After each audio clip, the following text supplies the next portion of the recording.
História da Igreja, de Jesus a Bento Gonçalves. O início. E Jesus lhes disse: Vinde após mim, e eu farei que sejais pescadores de homens. Evangelho de Marcos, capítulo 1, versículo 17. Este convite reuniu, no primeiro momento, 12 discípulos e algumas mulheres.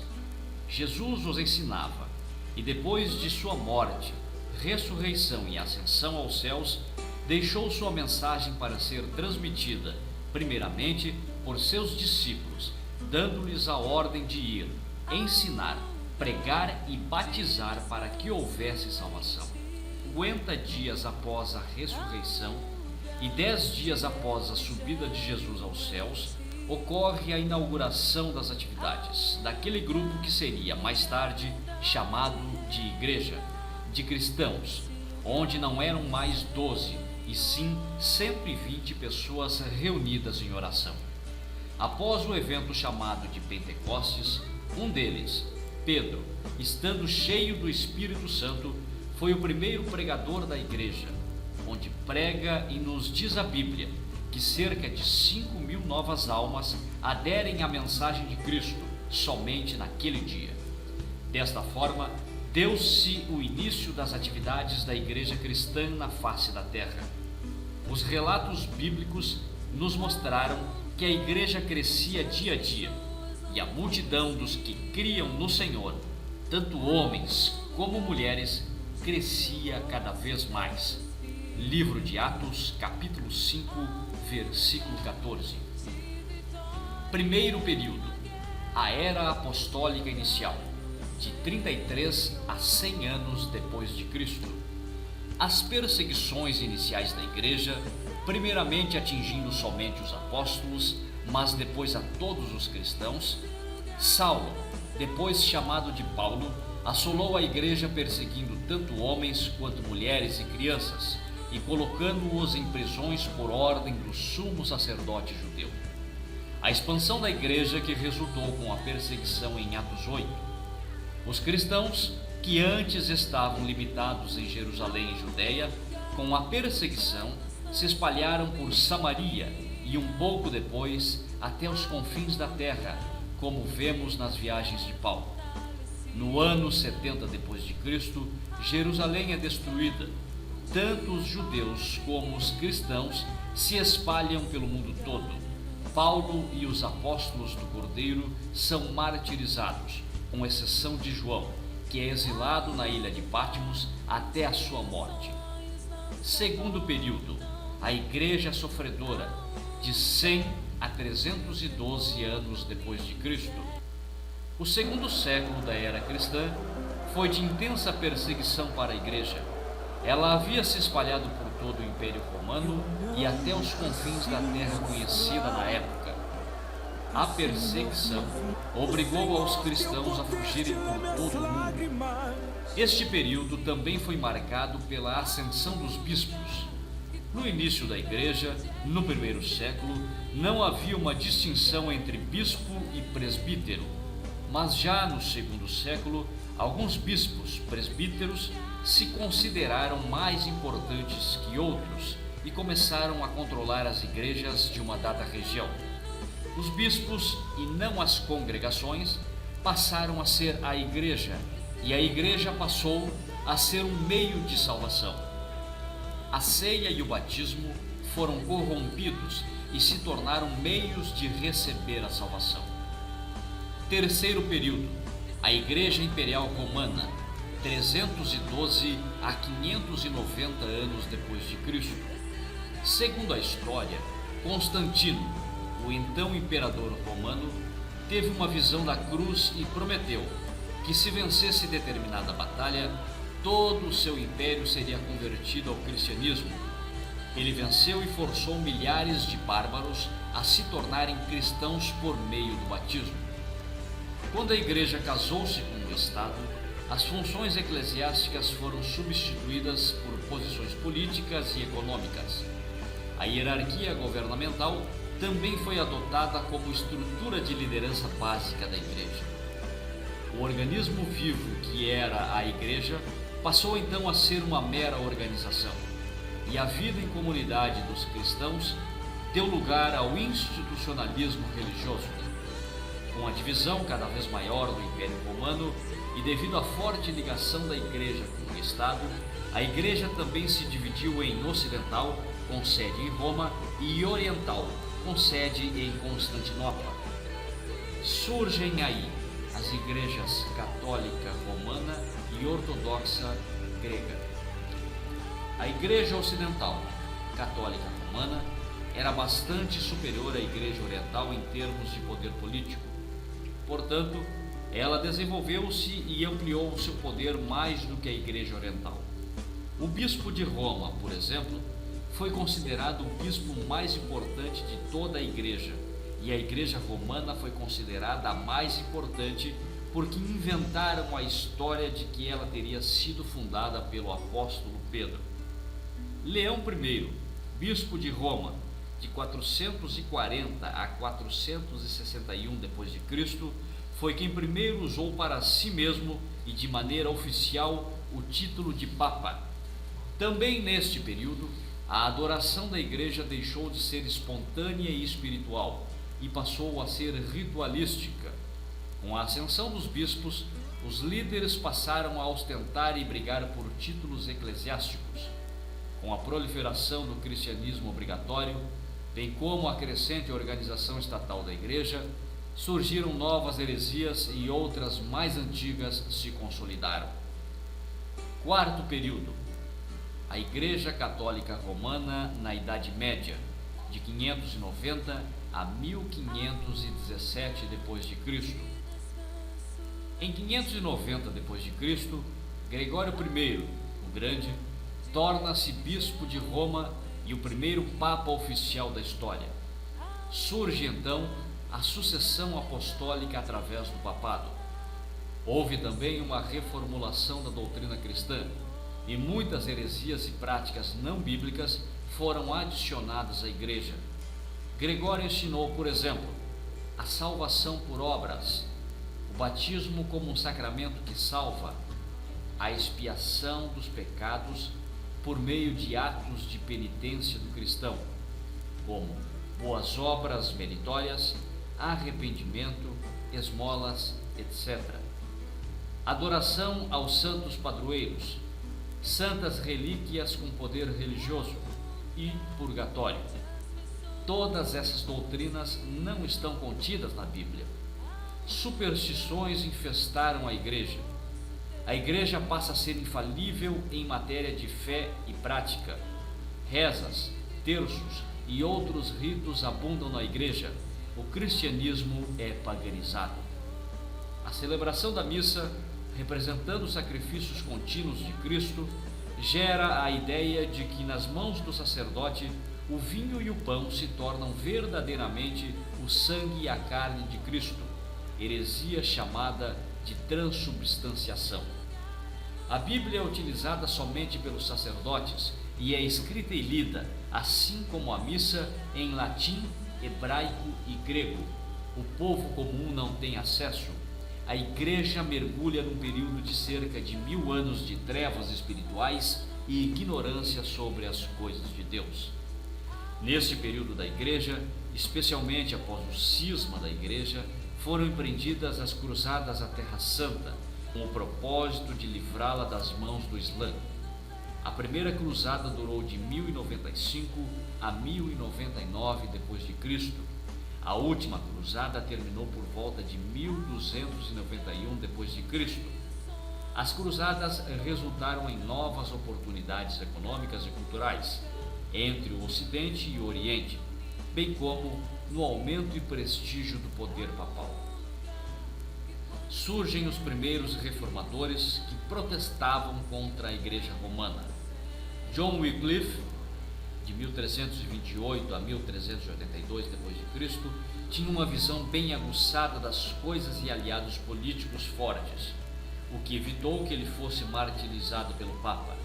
Ele pregava duramente contra a corrupção no clero e contra as doutrinas heréticas da Igreja Católica. Ele fez a primeira tradução do Novo Testamento em inglês disponível aos leigos em 1382. Quinto período, a Igreja Protestante e as Igrejas Livres, de 1517 a 1800. A chamada Reforma Protestante foi uma tentativa de reformar a Igreja Católica Romana.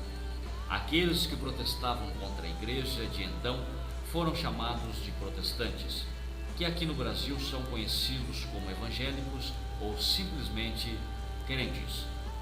Os reformadores desejavam que a Igreja Católica Romana voltasse às antigas doutrinas que eram baseadas nas Escrituras.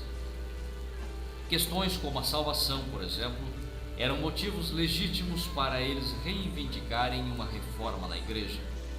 Nós sabemos, porém, que a Igreja Romana não aceitou esta reforma e, de fato, incentivou uma contra-reforma que martirizou muitos importantes reformadores. As indulgências, documentos feitos pela Igreja declarando que a pena temporal do pecado de uma pessoa que os comprava estava perdoada, se tornaram um dos estopins da Reforma Protestante. O abuso das indulgências levou o monge Martinho Lutero a pregar suas 95 teses na porta da igreja em Wittenberg, como forma de protesto contra as indulgências. Este foi o evento que desencadeou rapidamente a Reforma Protestante em todo o mundo. De um simples movimento de reforma da Igreja Romana, surgiram 4 grupos principais de protestantes: os luteranos da Alemanha, os anglicanos da Inglaterra, os reformadores e presbiterianos e os anabatistas. Outros movimentos de reforma protestante naquele período: a reforma de Zwinglio na Suíça, a reforma de Calvino em Genebra, na Suíça. O avivamento wesleyano foi muito importante para a igreja neste período, entre outros. O sexto período, a igreja em restauração, de 1800 ao século XX. Diversos grupos cristãos contribuíram para restaurar diferentes verdades que foram abandonadas e ou negligenciadas pela Igreja Católica e pelas igrejas protestantes e livres. Porém, muitas dessas verdades, práticas apostólicas, foram misturadas com interpretações e invenções humanas. Grupos que contribuíram para a restauração de verdades e práticas bíblicas à vida normal da igreja. Os pentecostais, também conhecido como o avivamento da Rua Azusa. Este mover teve início em Los Angeles, Califórnia, Estados Unidos, em 1906. As principais contribuições do movimento pentecostal foram a restauração da necessidade de servir com poder através do revestimento do Espírito, batismo no Espírito Santo, e dos dons miraculosos como línguas, profecias e curas. A denominação que mais cresceu e se destacou foi a Assembleia de Deus. É a partir daqui que este relato começa a centrar-se na história da igreja no Brasil, em especial da Assembleia de Deus. A origem das Assembleias de Deus no Brasil está no fogo do reavivamento que varreu o mundo por volta de 1900, início do século XX, especialmente na América do Norte.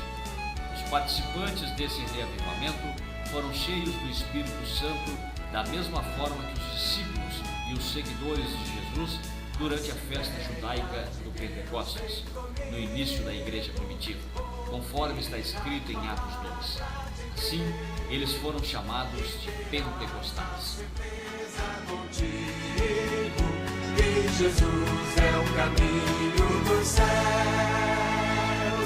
Oh, vem, vem, vem, vem, vem à Assembleia e louvemos ao nosso bom Deus Redentor, pois maior alegria não temos que fruir seu imenso amor. Vem, irmão, Assembleia dos Santos.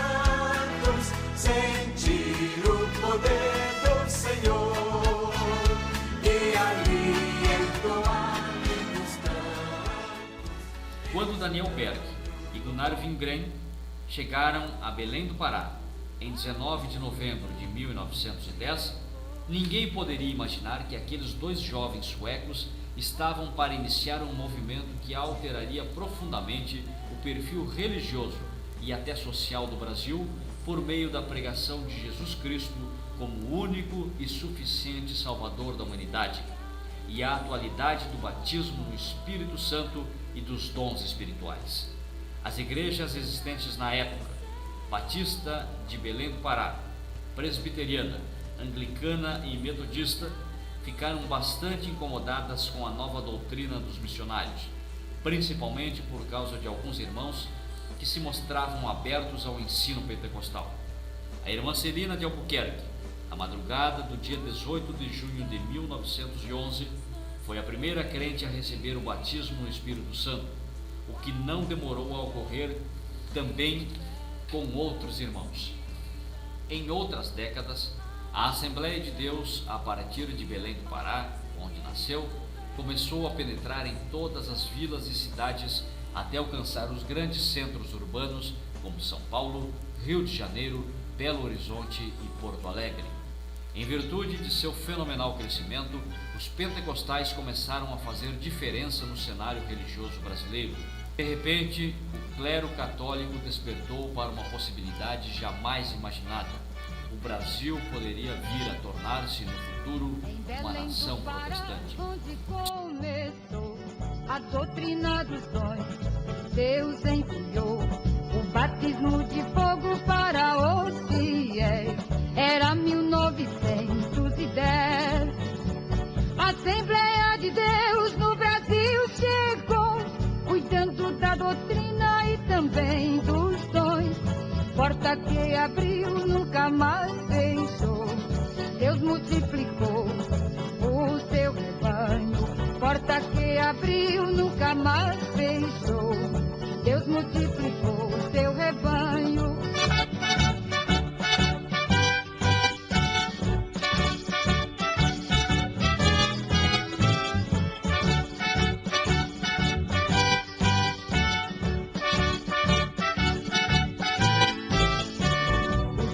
Da Assembleia reformadas estão Daniel Berg, Gunnar Wingren, seu irmão. Os outros pioneiros ainda estão lutando, é Cristo lá do céu abençoando. A Assembleia de Deus no Brasil chegou, cuidando da doutrina e também dos dons. Porta que abriu, nunca mais fechou. Deus multiplicou. História da Assembleia de Deus no Rio Grande do Sul. As atividades da Assembleia de Deus no estado do Rio Grande do Sul iniciaram-se no dia 15 de abril de 1924, com o primeiro culto pentecostal na cidade de Porto Alegre. O missionário responsável foi o pastor Gustavo Nordlund, que juntamente com sua família chegou ao Rio Grande do Sul em 2 de fevereiro de 1924. Quando o pastor Nils Taranger chegou ao Rio Grande do Sul, o irmão Gustavo Nordlund era o responsável pelo trabalho de todo o estado e fazia visitas periódicas às igrejas. Mas ele havia determinado que o pastor Herberto atenderia a fronteira e o pastor Olavo Nunes atenderia a serra. As primeiras igrejas na fronteira estavam localizadas em Itaqui, São Borja, Uruguaiana, Alegrete, Quaraí e Itacurubi. Na serra eram em Passo Fundo, Nonoai, Palmeira das Missões, Boi Preto e Cruz Alta. História da Assembleia em Bento Gonçalves. A Igreja de Bento Gonçalves foi fundada no ano de 1956 através de irmãos da Igreja de Caxias do Sul e de outros lugares que vinham visitar parentes e evangelizá-los. O primeiro terreno, onde hoje é a sede da igreja, foi adquirido no ano de 1967, quando era dirigente da congregação o então evangelista Abrelino Paulino Dinardi. Gostaria de ler uma palavra que o apóstolo Paulo falou em 1 Coríntios capítulo 3, versículos 6 e 7. Eu plantei, Apolo regou e Deus deu o crescimento. Nem o que planta é alguma coisa, nem o que rega, mas Deus que dá o crescimento. Nós tínhamos uma casa alugada, que é onde está a matriz agora, e existia umas poucas famílias na congregação onde era alugada. Nós também dirigia os cultos debaixo das árvores e nas praças. Pertencia ao campo de Caxias do Sul. Nós, na época, compramos a propriedade onde era alugada e hoje é propriedade própria da matriz ali. Não existia dinheiro na época, mas eu fui lá e fiz uma proposta para o dono da propriedade e disse: olha, eu faço uma proposta seguinte, nós demos 1 milhão de entrada e o senhor parcelar em 32 parcelas de 100. Trabalharam bastante, que as irmãs saíam para os parreirais a colher uva para trazer as contribuições na igreja. A congregação passou para a jurisdição do campo de Farroupilha, cujo pastor era o pastor Severino Braga Varela, que teve alguns obreiros como dirigentes, tais como Abrelino Paulino Dinarte, João Rodrigues de Jesus, João Carlos Lemes e José Martins do Amarante. No dia 4 de outubro de 1996, a igreja de Farroupilha deu emancipação para a congregação de Bento Gonçalves e a convenção empossou como seu primeiro pastor, presidente, o pastor Sebastião Gabriel de Vargas, que pastoreou a igreja até o dia 25 de outubro de 2005. No dia 1º de dezembro de 2005, foi empossado como pastor-presidente o pastor Domingos Floreni Lambert. O templo sede da Rua Pará, 282, bairro Humaitá, foi reaberto e ampliado em dezembro de 2006, com o devido revestimento acústico. A igreja hoje tem na cidade de Bento Gonçalves a sua sede própria e mais 24 congregações próprias e alugadas. Ainda estão sob a jurisdição da igreja em Bento Gonçalves os municípios de Monte Belo do Sul, Santa Teresa, São Valentim do Sul, Pinto Bandeira e São Vendelino, todos com congregações em torno de 30 membros cada.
Onde os sonhos não se abortam, há um lugar onde o temor não me enrijece. Há um lugar que quando se perde é que se ganha.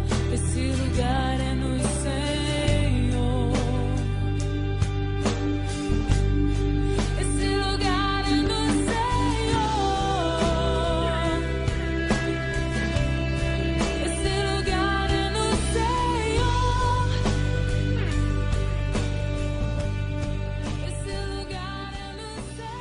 Sob a atual administração, a igreja já recebeu mais de 1.300 membros e congregados, tendo um volume de membros de cerca de 1.800 pessoas.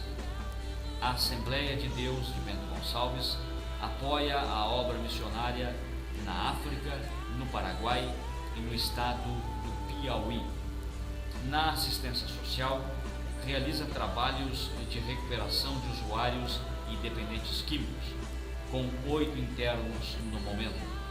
Essa é a Assembleia de Deus de Bento Gonçalves, mantendo o Pentecostes vivo e o ensino da Palavra de Deus.